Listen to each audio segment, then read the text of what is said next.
नमस्कार दोस्तों, target with PS Parihar channel में आपका स्वागत है। आइए शुरू करते हैं और देख लेते हैं कि आज के समाचार पत्रों में विद्यार्थी जीवन से संबंधित कौन कौन सी सूचनाएं हैं। तो वीडियो को जल्दी से लाइक कर दें, शेयर कर दें। जिन छात्रों ने चैनल को अभी भी सब्सक्राइब न किया हो तो जल्दी से सब्सक्राइब कर लें, ताकि आप लोगों को भी इसी प्रकार की ऑथेंटिक अपडेट्स सबसे पहले मिलती रहे। आगे बढ़ने से पहले एक सूचना है उन विद्यार्थियों के लिए जो विद्यार्थी यूपीपीएससी की भर्तियों की तैयारी कर रहे हैं अथवा बीपीएससी की भर्तियों की तैयारी कर रहे हैं। वे सभी अभ्यर्थी पीडब्ल्यू बीपीएससी वाला प्लेटफॉर्म पर आकर के अपनी तैयारी पूरी कर सकते हैं। यहाँ पर आपको बहुत सारे कोर्सेज मिलेंगे और इन कोर्सेज में आपको वो सब मिलेगा जो तैयारी करने के लिए जो चीज़ें आवश्यक होती हैं, जैसे live classes, recorded videos, daily class notes मिलता है, हिस्ट्री मटेरियल मिलता है, पीवाईक्यू एनालिसिस होता है, प्रीवियस ईयर के कोई क्वेश्चन सॉल्व करवाए जाते हैं। साथ में डाउट क्लियरिंग सेशन भी चलता रहता है। कोई भी चैप्टर, किसी भी क्वेश्चन में कोई डाउट हो तो आप लोग उसे क्लियर कर सकते हैं। और सबसे बड़ी बात यह है कि होली के अवसर पर इनके कोर्सेज में 83% तक की छूट दी गई है और एक कोड लगा देंगे कोई भी कोर्स खरीदने में PSP 500, तो आप लोगों को और अधिक एक्स्ट्रा छूट मिल जाएगी। यहाँ पर प्रीलिम्स के लिए अलग से बैच है, मेंस के लिए अलग से बैच हैं और हिंदी माध्यम के लिए अलग बैच है, इंग्लिश मीडियम के लिए अलग बैच है। ये देख सकते हैं आप लोग, ये देखिए। और इसी तरीके से बीपीएससी के भी बहुत सारे बैच हैं और बीपीएससी के जितने भी बैचेज हैं उनमें 80% तक की छूट दी गई है। ये आप लोग यहाँ पर ये देख सकते हैं। बीपीएससी में भी फाउंडेशन कोर्स वगैरह आप देख सकते हैं, हिंदी माध्यम, इंग्लिश मीडियम। और मेंस के लिए अलग से बैच हैं। एक साल का करंट अफेयर है, एक सब्जेक्ट का अगर आपको तैयारी करनी तो उसके लिए अलग से बैच बना दिया गया है। इन बैचेस की जो लिंक है वो मैंने डिस्क्रिप्शन बॉक्स और कमेंट बॉक्स दोनों जगह उपलब्ध करा दी है, तो आप लोग जाकर के इसे ज्वाइन कर सकते हैं। और यहाँ से बीपीएससी में बहुत सारे जो छात्र हैं वो चयनित भी हुए हैं, जिनकी लिस्ट भी आप लोग यहाँ पर देख सकते हैं। चलिए शुरू करते हैं। अब बात कर लेते हैं सबसे पहले पुलिस कांस्टेबल भर्ती की। पुलिस कांस्टेबल भर्ती में रिजल्ट तो आ गया और होली के पहले बहुत सारे छात्रों के घरों खुशियाँ आ गई और विद्यार्थी अब मांग कर रहे हैं कि इसकी जो है सेकेंड लिस्ट यानी कि वेटिंग लिस्ट जारी की जाए और इसके प्रतीक्षा सूची की विद्यार्थी मांग कर रहे हैं। साथ में विद्यार्थी स्कोर कार्ड की भी मांग कर रहे हैं, ताकि विद्यार्थी अंदाज़ा लगा सकें कि अगर सेकेंड लिस्ट आती है तो हमारा होगा या नहीं होगा और कहाँ कमियां रह गई थी। और ये बात सही है, भर्ती बोर्ड को जो है मार्कशीट, जो अंक पत्र वगैरह हैं वो जारी करना चाहिए। इसको लेकर के विद्यार्थियों ने कल सोशल मीडिया यानी एक्स पर अभियान भी चलाया था, जिससे आप लोग यहाँ पर ये देख सकते हैं। वहीं पर 60,244 जो पद थे उनके सापेक्ष 60,244 विद्यार्थियों को का चयन किया गया है और इसमें बहुत सारे ऐसे परिवार हैं जहां पर दोहरी तीरी खुशियां आई हैं। जैसे आप लोग यहां पर देख सकते हैं, आज के समाचार पत्रों में जानकारियां भी दी गई हैं। एक साथ सिपाही बने 3 सगे भाई और बहन। ये देखिए, लिखा है कि किसान रामनाथ शुक्ला के 3 बच्चों ने यूपीपी आरक्षी पद की परीक्षा में एक साथ सफलता हासिल की है। राहुल शुक्ला और उसकी बहनें आरती व अंशिका शुक्ला ने 13 मार्च को घोषित परिणाम में यह उपलब्धि हासिल की है। तो ये होता है और समय होता है हर चीज़ का। लिखा है कि बताते चलें कि राहुल, त्रियारती और अंशिका ने इससे पहले कई परीक्षाएं दी थी, लेकिन उत्तर प्रदेश पुलिस आरक्षी पद की परीक्षा पहली बार दी है और बिना कोचिंग किए। मैंने इसको लेकर के वीडियो भी बनाया था 2 दिन पहले कि कोचिंग करने की कोई आवश्यकता नहीं है। आप लोग घर बैठे पुलिस कांस्टेबल और बहुत सारी भर्तियों की तैयारी कर सकते हैं। आजकल सब कुछ ऑनलाइन मिल सकता है और इस जाल में कतई ना फंसें। नहीं तो वो कहते हैं कि केवल हमारे नोट्स पढ़ लो और आपका सिलेक्शन हो जाएगा। आजकल का पैटर्न बिल्कुल बदल गया है, नोट्स से कभी कुछ हो ही नहीं सकता है। आपको पूरी विस्तृत किताबें पढ़नी पड़ेंगी और जो बहुत सारा स्टडी मटेरियल वो खुद तैयार करना पड़ेगा। ये बहुत सारे जो मटेरियल है वो ऑनलाइन भी उपलब्ध है, वहाँ से भी आप लोग कलेक्ट कर सकते हैं। और जो चयनित लोग हैं उनके इंटरव्यू वगैरह देखिए। और ये देखिए, यहाँ पर लिखा बिना कोचिंग किए तीनों बच्चों ने मिलकर के पढ़ाई करी और तैयारी की। ऐसे में जब परीक्षा परिणाम आया तो तीनों बच्चे उत्तीर्ण हुए। किसान परिवार से जुड़े राहुल बताते हैं कि पढ़ाई के लिए पिताजी गांव से मिश्रिक ले आए थे। वो होता है एक एटमॉस्फियर वहाँ का, जब भाई बहन जब साथ में पढ़ते हैं। ऐसा पीसीएस में भी हमने कई बार देखा है, पीसीएस में, यूपीएससी में और बहुत सारे रिजल्ट आते हैं जहाँ पर सगे भाइयों सगे बहनों का एक साथ रिजल्ट आता है, तो केवल घर के माहौल की वजह से होता है। और यहाँ पर देख सकते हैं, इसलिए आप अपना जो माहौल है वो घर में भी बना सकते हैं। एक और सूचना है, सोनभद्र की 3 सगी बहनें सिपाही भर्ती परीक्षा में सफल। लिखा है कर्मा थाना क्षेत्र के रहने वाले किसान अनिल सिंह पटेल की तीनों पुत्रियां सुमन सिंह पटेल, मंजू पटेल, आराधना सिंह पटेल ने यूपी पुलिस कांस्टेबल भर्ती परीक्षा पास करके एक नया अध्याय लिखा है। माता राजकुमारी देवी गृहिणी है। वार्ता में भाई अभिषेक सिंह पटेल ने बताया कि तीनों बहनों की प्रारंभिक शिक्षा हंसवाहिनी इंटरमीडिएट कॉलेज कैसिया कला और आगे की शिक्षा जीपीएस महाविद्यालय कैसिया कला से हुई। और यहाँ पर लिखा है, देख सकते हैं आप लोग, गांव में रहकर ही तीनों बहनों ने पढ़ाई की और पुलिस भर्ती की तैयारी की। यहाँ तक कि 4 बहनों में 2 बहन अभिलता और सुमन की शादी भी हो गई थी। शादी के बाद में भी ये लोग तैयारी करती रही। ऐसी बहुत सारी न्यूज़ आज आई हैं, पूरे पेपर पटे हुए हैं। आप देख सकते हैं, एक और सूचना है, सिपाही बने हैं 2 सगे भाई, अब दरोगा का सपना। ये लोग प्रयागराज के हैं और देख सकते हैं शिक्षक भर्ती की तैयारी कर रहे थे, लिखा है, लेकिन शिक्षक भर्ती तो आई नहीं, इसलिए इन विद्यार्थियों ने अन्य मौके भी देखे। और ये मैं भी कहता रहता हूँ कि आप लोग यहाँ वहाँ भी ट्राई करते रहिए, चाहे वो यूपी ट्रिपल एस सी की भर्तियाँ हों या अन्य भर्तियाँ हों। जब आपको शिक्षक बनना हो, जब आपको पीसीएस बनना हो, तो आप बनिए। पहले एक नौकरी जो मिले पहले उसे ले लीजिए। बहुत सारे सिपाहियों को भी मैंने आईपीएस या पीपीएस बनते देखा है। और यहाँ पर विद्यार्थियों के बयान भी हैं। अभ्यर्थी बोले, ईमानदारी से मेरी नौकरी, पीड़ितों को न्याय दिलाऊंगा। और ये देखिए बहुत सारे विद्यार्थी हैं, और बात सही है। पुलिस कांस्टेबल भर्ती वाकई बहुत समय के अंदर जो पेपर भी लीक हो गया, और 10 समय के अंदर बहुत अच्छी तरीके से संपन्न हो गई। बस इसी तरीके से जो अन्य भर्तियाँ हैं, जो अन्य भर्ती बोर्ड हैं, वो भी काम करें और मुख्यमंत्री जी उधर भी देखें। और यहाँ पर देख सकते हैं आप लोग, नव भारत टाइम्स लखनऊ की ये खबर है। लिखा है, एक शिक्षक के भरोसे चल रहे 36 सरकारी उच्च प्राथमिक विद्यालय। तो सिपाहियों की भर्ती तो आपने कर दी, उसके लिए आपका बहुत बहुत धन्यवाद और आभार। नो डाउट कोई बड़ा विवाद नहीं रहा।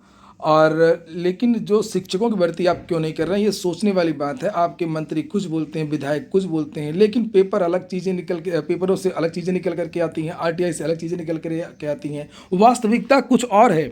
आप खुद देखिए, यहाँ पर लिखा, एक शिक्षक के भरोसे चल रहे 36 सरकारी उच्च प्राथमिक विद्यालय। ये केवल अमेठी की बात है, और इसी यही हाल अन्य विद्यालयों में भी है। मैनेजमेंट भी जो जूनियर के जो विद्यालय के जो मैनेजमेंट है, वो खुद परेशान है कि आप भर्तियां कर नहीं रहे हैं, हमारा भी भर्ती करने का अधिकार छीन लिया है, और हमारे यहाँ पर अब बच्चे आना बंद हो गए हैं। जब कोई शिक्षक ही नहीं रहेगा तो बच्चे क्यों आएंगे।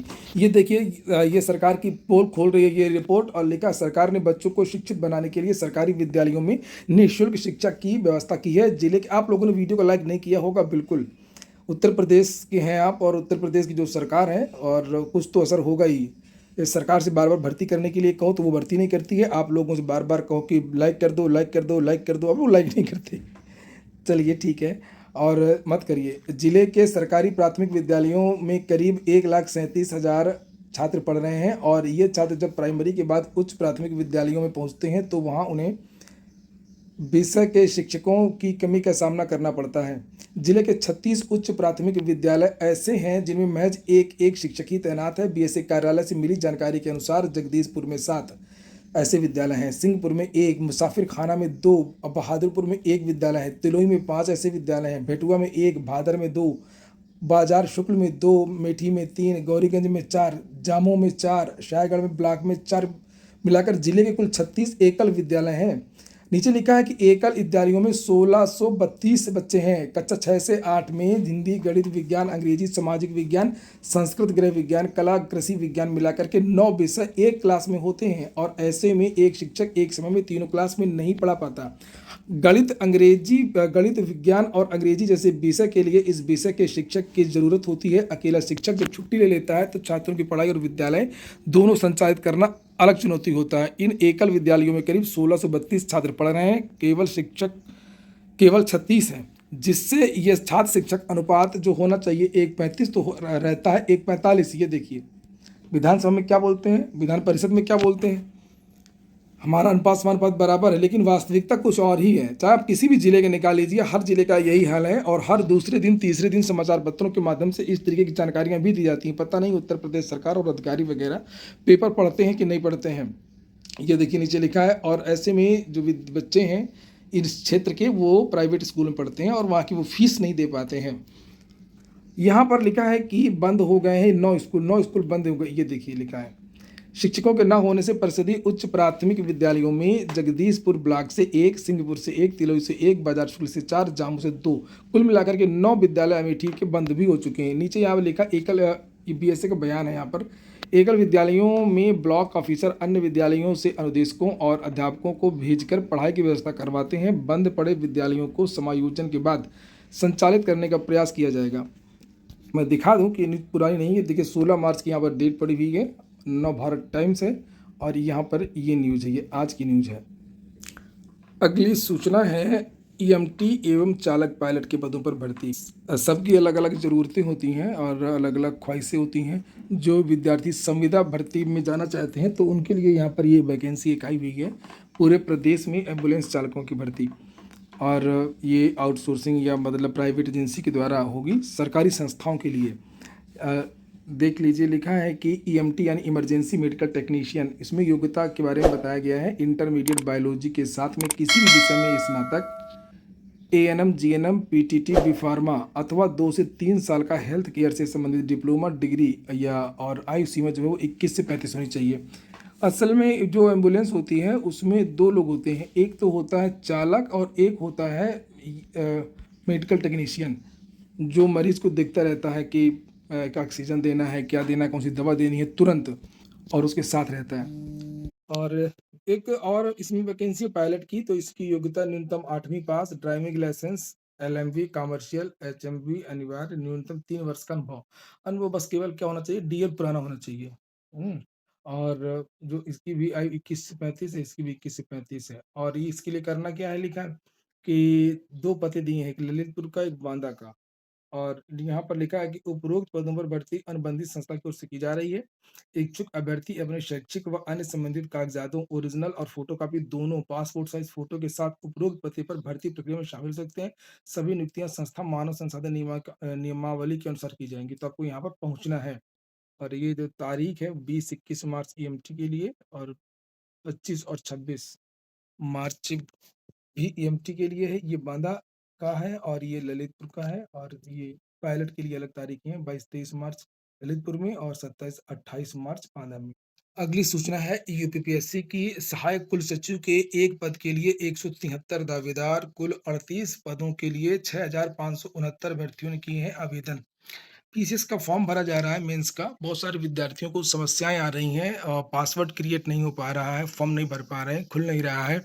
तो आप लोग मेल के माध्यम से लोक सेवा आयोग को इसके बारे में अवगत करा सकते हैं। और क्योंकि बहुत सारे छात्रों के पास मेरे पास फ़ोन आ रहे थे, तो उसको आप लोग मेल करिए आयोग को, वहाँ से कुछ जवाब, निश्चित तौर पर जवाब मिलेगा। अगली जो सूचना है वो 69,000 शिक्षक भर्ती की है। 69,000 शिक्षक भर्ती के जो छात्र हैं, ये धरना प्रदर्शन कर रहे हैं और इन्होंने होली में सांकेतिक उपवास रखा। और इनका ये कहना है कि सुप्रीम कोर्ट में जो सरकार है वो अच्छी तरीके से पैरवी नहीं कर रही है, और ये जो विद्यार्थी हैं वो दर दर की ठोकरें खा रहे हैं। एसएससी सीजीएल के बारे में भी न्यूज आई है, अभी हाल ही में ये रिजल्ट आया है, और लिखा हुआ है कि आसमान पर सीजीएल का कट ऑफ, लाखों निराश, 13 मार्च को घोषित परिणाम देख प्रतियोगी छात्रों के उड़ गए होश। लिखा है 2023 में अनारक्षित का 287, तो 2022 में 270 था कट ऑफ। ये पिछली बार का कट ऑफ है, यहाँ पर आप देख सकते हैं 287, 270, और इस बार देख सकते हैं जनरल कट ऑफ 322 चला गया है, ओबीसी का 307, ईडब्ल्यूएस का जो कट ऑफ वो 300 कट ऑफ चला गया है। इस बार आवेदन भी सबसे ज़्यादा आए थे, रिकॉर्ड आवेदन आए थे। इसी के साथ में विद्यार्थी प्रतीक्षा सूची की भी मांग कर रहे हैं, जबकि पदों की संख्या भी काफ़ी ज़्यादा थी। तो आजकल तो हर चीज़ की कट ऑफ ज़्यादा ही जा रही है, विद्यार्थी पढ़ाई भी ज़्यादा कर रहे हैं। और ये हो गया आज का वीडियो। पूरा वीडियो सुनने के लिए बहुत बहुत धन्यवाद।